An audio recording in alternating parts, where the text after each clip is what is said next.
நமஸ்காரம்.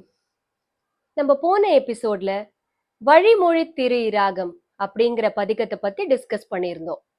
அதுல சம்பந்தர் எத்தனை ரகரத்தை அந்த தேவாரம்ல யூஸ் பண்ணியிருந்தாருன்னு நான் கேட்டிருந்தேன். அதோட சரியான பதில் 22 ரகரம். இன்னைக்கு நம்ம பார்க்க போற பதிகம் இன்னொரு இன்ட்ரெஸ்டிங்கான பதிகம். அதோட பேரு திருமாலை மாற்று. இங்கிலீஷ்ல நம்ம பாலிண்ட்ரோம் அப்படின்னு சொல்றோம் இல்லையா? ஒரு வார்த்தைய முதல்ல இருந்து படிச்சாலும் கடைசியில இருந்து படிச்சாலும் அதே வார்த்தையா தான் இருக்கும், அதே பொருள் தான் கொடுக்கும்.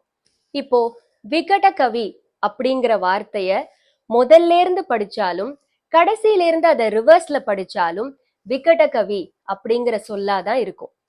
சம்பந்தர் இந்த தேவாரத்தை எப்படி எழுதுறார் அப்படின்னா, முதல் வரிய முழுசா பாடிட்டு அது அப்படியே கடைசியில இருந்து நம்ம படிச்சுட்டு வந்தோம்னா அது 2வது வரியா இருக்கும்.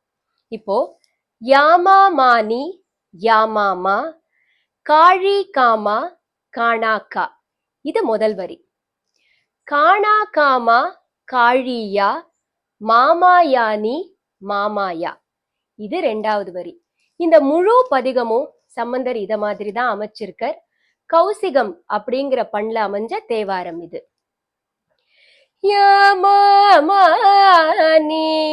யாமாமா யாமாமானி யாமாமா யாழி காமா காணாக்கா.